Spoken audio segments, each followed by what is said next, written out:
और इधर इस वक्त मुंबई में बाबा बागेश्वर धाम का दिव्य दरबार चल रहा है। महाराष्ट्र में महाविकास आघाड़ी के नेताओं ने बाबा की नो एंट्री का दावा किया था, लेकिन बाबा के भक्तों ने दिव्य दरबार में भीड़ के सारे रिकॉर्ड तोड़ दिए। 1 लाख की कैपेसिटी वाले ग्राउंड में पैर रखने की भी जगह नहीं बची। मुंबई में बाबा बागेश्वर का फर्स्ट डे फर्स्ट शो था। पूरा शो हाउसफुल गया। विरोधियों ने बड़े बड़े जलसे किए, बड़े बड़े दावे किए, बड़ी बड़ी अपीलें की, ऐलान किए, सब फ्लॉप हो गए। बाबा ने मुंबई में इतनी जनता जुटा दी जितनी बुंदेलखंड में नहीं जुटती। मध्य प्रदेश में जो बात बाबा इशारों में कहते थे, महाराष्ट्र में आज खुलकर बोले, बेधड़क होकर बोले। बात महाराष्ट्र से सीधे हिंदू राष्ट्र तक पहुंचा दी। बागेश्वर धाम की राम राम से धीरेन्द्र शास्त्री ने कैसे किया नेता नगरी का काम तमाम। जय हिंद, वंदे मातरम। दोस्तों, विरोधियों के लाख विरोध करने पर भी बागेश्वर धाम बाबा ने, धीरेन्द्र कृष्ण शास्त्री जी ने मुंबई में अपना प्रोग्राम किया और अभी आपने खबर देखी कि भीड़ जो है वो लाखों में पहुंची है और जितना एक्सपेक्टेड था उससे भी ज्यादा भीड़ पहुंची है। तो इससे ना जो विरोधी हैं उनके मुंह पर करारा तमाचा लगा है। और विरोधी कौन है वो आप देख सकते हैं। ये विरोधी हैं, इनका इंटरव्यू भी हम थोड़ी देर में आपको लेंगे।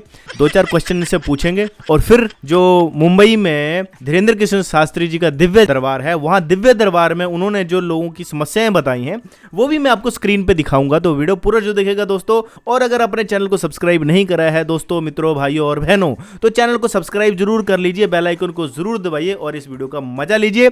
हम पनौती से बात करते हैं। हाँ, तो श्याम मानव जी, आप हमें ये बताइए कि जो बाबा का दिव्य दरबार है वो किस चीज से भरा होता है, क्या चीज होती है वहां पर? आप जरा हमें जरूर बताइए इस बारे में कि बाबा के दरबार में क्या होता है और वहां पर क्या चलता है। सीधी सी बात है कि बाबा का ये जो दिव्य दरबार है वो पूरा का पूरा अंधविश्वास से ही, क्योंकि ये बाबा को बीमारी अपने आप पता चलती है, ऐसी लोगों की धारणा है। अब क्या किसी को अपने आप पता चल सकता है? अच्छा, ओके। तो आप ये बताइए कि क्या कोई चीज अपने आप पता चल जाना, किसी के दिमाग में क्या चल रहा है, उसको क्या कहते हैं? आप जरा बताएंगे इस बारे में। ये अपने आप पता चलना, इसको कहते हैं इंट्यूशन या फिर टेलीपैथी कहते हैं। और आज तक पूरी दुनिया में ये चीजें सिद्ध नहीं हो चुकी है। तो श्याम मानव जी, हमने तो सुना है कि ये चीजें होती हैं और टेलीपैथी जो है वो सिद्ध हो चुकी है, साइंटिस्ट ने ये प्रूव किया है। माइंड से बतियाते हैं, कोनो कंफ्यूजन ही नहीं। कहीं ना कहीं आपकी जानकारी कम है कि टेलीपैथी जो है वो प्रूव्ड नहीं है, सिद्ध नहीं है। आप जरा इसको देखिए, क्या टेलीपैथी प्रूव्ड है या नहीं है। सबसे पहली वेबसाइट आती है कि यहाँ पर क्या लिखा हुआ है, scientist proved that telepathic communication is within reach, यानी कि इसको ये मतलब पॉसिबल है। इसको people have now telepathically communicated with each other, monkey have solve the problem with the connected hive mind and human has been. तो इसके ऊपर भी प्रूफ हो चुका है। यहाँ पर भी नीचे, मैं थोड़ा सा और नीचे आता हूँ तो यहाँ पर आता है कि brain to brain communication possible. Mind से बतियाते हैं, कोनो कंफ्यूजन ही नहीं। तो जब हमने इसको खोला, brain to brain communication is possible है, ठीक है। तो यहाँ पर भी यही चीज़ देखने में आ रही है कि जो ब्रेन टू ब्रेन कम्युनिकेशन है वो पॉसिबल है। तो ये बोलते हैं कि टेलीपैथी जो है वो पॉसिबल नहीं है।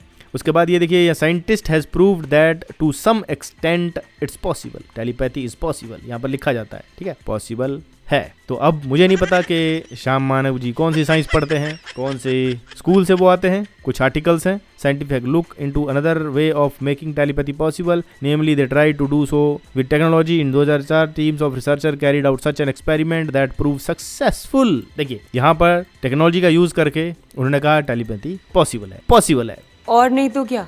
कैसे पॉसिबल है जी? टेक्नोलॉजी का यूज करके। लेकिन अब हम बात आ जाती है भगवान की, हनुमान जी की, जो योगी कहे जाते हैं, अष्ट सिद्धि नवनिधि के दाता थे। तो हनुमान जी के लिए तो पॉसिबल है ना श्याम मानव जी? आप इस बारे में क्या कहेंगे? ये भी कानूनन अपराध। पर पनौती जी, माफ करना, मैं जो पर ये तो हनुमान जी बताते हैं, वो तो कहते नहीं कि हम बताते हैं। वो तो ये बोलते हैं कि जो हनुमान जी करते हैं, तो हनुमान जी जो अब करते हैं तो क्या इसके ऊपर भी कोई एक्शन होना चाहिए? ये भी कानूनन अपराध। अबे साले, जब माफ करना, मैं जो तो मतलब अगर हनुमान जी बताते हैं वो भी कानूनन अपराध है। अगर कोई जैसे मतलब सलाह देता है, हमारे घर में जैसे बहुत सारे लोग होते हैं वो सलाह देते हैं, जब कोई जुकाम हो जाता है, किसी को थोड़ा बुखार होता है तो घर वाले सलाह देते हैं, तो उसके लिए क्या कानून है, जरा बताइए आप। जिस व्यक्ति को डॉक्टर की डिग्री नहीं है, ऐसी कोई भी व्यक्ति अगर शिनाख्त करता है, डायग्नोसिस करता है या फिर ट्रीटमेंट करता है या फिर कोई उपचार करने का उपाय बताता है, तो ये भी कानूनन अपराध। तो मतलब अगर घर में जैसे हमारे मम्मी पापा कभी हमें जुकाम होता है, सर्दी जुकाम हो जाता है, तो कुछ सलाह दे देते हैं, कुछ दवाई दे देते हैं,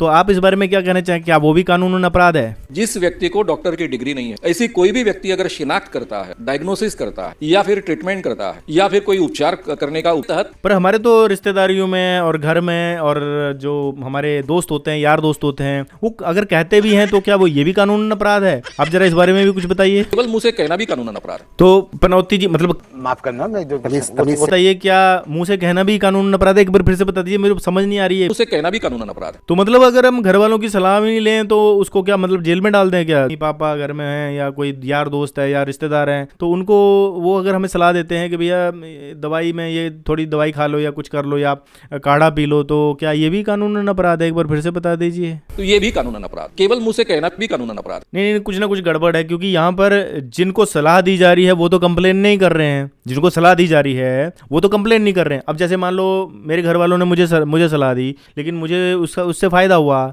तो क्या तब भी ये कानूनन अपराध है? कोई उपचार करने का उपाय बताता है तो ये भी कानूनन अपराध, केवल मुंह से कहना भी कानूनन अपराध है। तू समझा? हाँ। नहीं, तू समझा नहीं। तो मुंह से कहना भी कानूनन अपराध है? भाई हद हो गई यार। मैं तो मतलब ये सलाह नहीं ले सकते किसी से सलाह नहीं ले सकते। मुंह से कहना भी कानूनन अपराध है, जेल में डाल दो उसको। कितने महीने की? अच्छा, सजा कितनी होनी चाहिए जरा ये भी बता दीजिए। और ये कानून तो बहुत कड़ा है, केवल कॉग्निजिबल ऐसा नहीं है, नॉन वेलेबल भी है। और इसके साथ में इसमें जो शिक्षा का यानी पनिशमेंट का प्रावधान है वो 6 माह कारावास से लेकर तो सीधा 7 साल की सजा तक का कारावास। तो सुना आपने, आप मेरे को सलाह नहीं दे सकते, आपके पास डिग्री होनी चाहिए तभी आप सलाह दे सकते हो। पर मैंने सुना है साम मानव जी, आप तो सेक्स की एजुकेशन भी देते हो, तो क्या आपके पास कोई ऐसी डॉक्टर की डिग्री है? पता नहीं आपके पास डॉक्टर की डिग्री है। और अगर आपके पास डॉक्टर की डिग्री नहीं है तो फिर आप जरा बताएंगे कि, तो अगर थोड़ा सा देखते हैं आपके, ओ भाई साहब, क्या यार ये क्या क्या वीडियो है भाई। ये देखिए, स्त्रियों के समाधान के लिए कितनी देर सेक्स चलना चाहिए। भाई ये क्या है? ये क्या हो रहा है? बूढ़े लोग खुद की सेक्स संबंधी इच्छाओं को मैनेज कैसे करें? भाई सलाह दे रहा है, इसके पास सेक्स की डिग्री है कि नहीं है? भाई बताओ।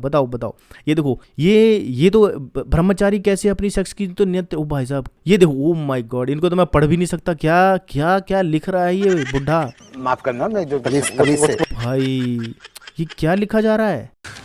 तू समझा? हाँ। नहीं, तू समझा नहीं। उसके नीचे तो मैं जा ही नहीं सकता, पता नहीं क्या क्या आ रहा है। और भाई चैनल भी इसकी का आ रहा है। ये तो मैंने मतलब YouTube पे नॉर्मल सर्च मारा है, सिर्फ ऊपर ही सेक्स एजुकेशन। भाई राम। इनके पास क्या ऐसी डिग्री है क्या? इनके पास? ये समझना बहुत ज्यादा जरूरी है भाई। अरे ये दूसरों को सलाह देते फिर रहे हैं कि उनके पास अगर डॉक्टरी डिग्री नहीं है तो वो सलाह नहीं दे सकते। ऐसा बोलना भी कानूनन अपराध है, और अपने चैनल पर ऐसी चीजें बता रहे हैं। क्या वाकई में ये सेक्स के डॉक्टर हैं? अरे भाई क्या देखना पड़ रहा है? ये सब क्या देखना पड़ रहा है? अच्छा है मैं अंधा हूँ।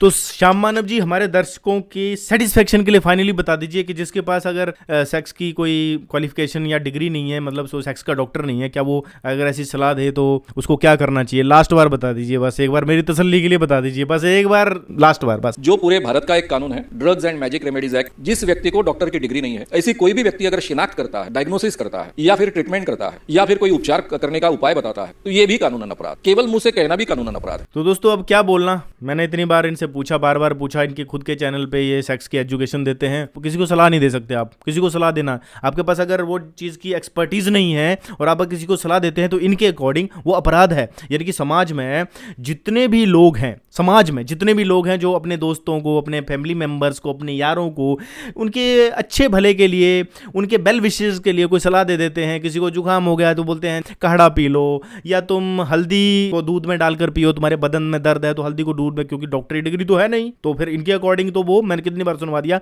अब लास्ट बार नहीं सुनाऊंगा। पनौती को बार बार बोला है इन्होंने कि इवन मुंह से बोलना भी जो है वो कॉग्निजिबल ऑफेंस है, और नहीं तो क्या। और कहते हैं 7 साल की सजा भी हो सकती है। तो भैया आज के बाद ना मेरे को कोई सलाह नहीं देने का। मेरे को अगर सर्दी जुकाम होता है, मेरे दोस्त अक्सर मेरे को सलाह देते हैं, भाई बिल्कुल भी सलाह मत देना, ऑफेंस है, किसी को सलाह मत देना कुछ भी। ये इनके अकॉर्डिंग वो बहुत बड़ा ऑफेंस है, बहुत बड़ा ऑफेंस है।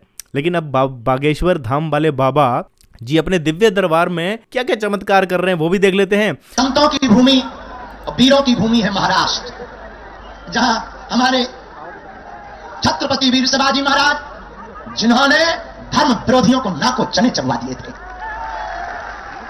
ऐसी भूमि है महाराष्ट्र। लोग हमसे बोले, महाराज आप मुंबई क्यों जा रहे हो, बार बार जाने की क्या आवश्यकता है? हमने कहा देखो भैया, हम तो माध्यम है, हम तो साधारण आदमी हैं, लेकिन हमारा सनातन का सपना महाराष्ट्र से ही पूरा हो सकता है। मुंबई चमत्कार दिखाने आए हैं या तुमको अंधविश्वास में पढ़ाने आए हैं या हमको कोई सिद्धि चाहिए? अरे पागलो, हमारा जो होता है हो जाने दो, जब तक तन में प्राण है हम अपना काम सनातन का करके ही रहेंगे। कि मेरे कहता है ये परिंदा अभी उड़ान बाकी है, मुंबई नहीं है मंजिल मेरी, मुंबई नहीं है मंजिल मेरी, अभी पूरा हिंदुस्तान बाकी है। आप चिंता मत करो, पर्चा तो एक बहाना है, बालाजी की कृपा का सिद्धांत बताना तो एक बहाना है, भगवान होते या नहीं इसका अनुभव कराना तो एक बहाना है, असलियत में पूरे भारत को राम का बनाना।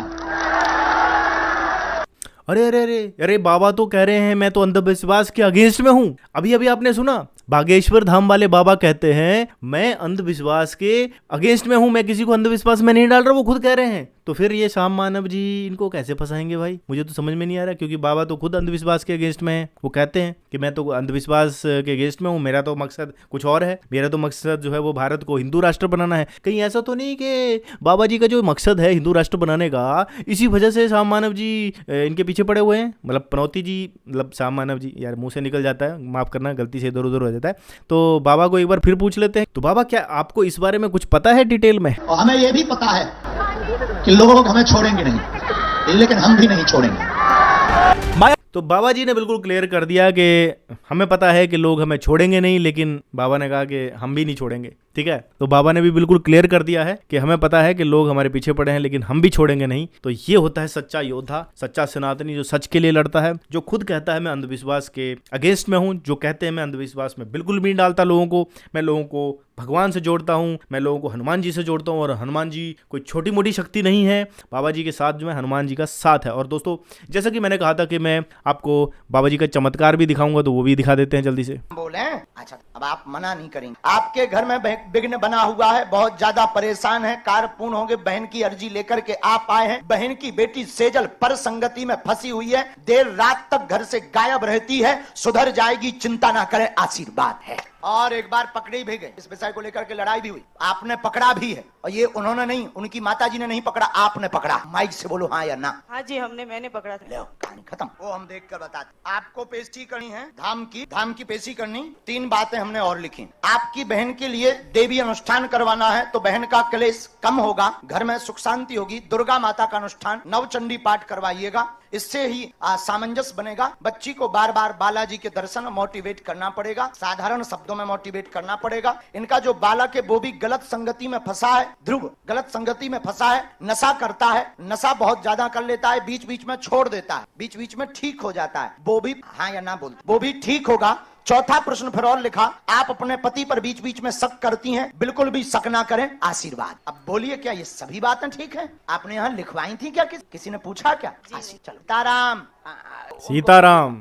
अब यहाँ तो अंधविश्वास जैसी कोई बात मुझे लग नहीं रही है। ब्राह्मणों को बुलवा करके करवाइएगा। अपने ब्राह्मणों को पता है, हम तो देखो रास्ता भर बताते हैं, अपने राम ना अनुष्ठान करवाते हैं ना लफड़ों में फंसते हैं। तो हम वैसे कर्मकांडली ब्राह्मण, बालाजी की बात हमारे पावना पर उनके पर जिन करके ही मानेगा। तो सुना आपने, बागेश्वर धाम वाले धीरेन्द्र कृष्ण शास्त्री जी क्या मकसद लेकर चले हैं। अंधविश्वास फैलाना उनका मकसद नहीं है। वो गरीब बेटियों की शादियां करवाते हैं, कैंसर हॉस्पिटल बनवाएंगे गरीबों के लिए, वो बहुत कुछ कर रहे हैं। जो लोग कुछ दे जाते होंगे दान दक्षिणा, वो पैसा भी किसके लिए यूज होगा?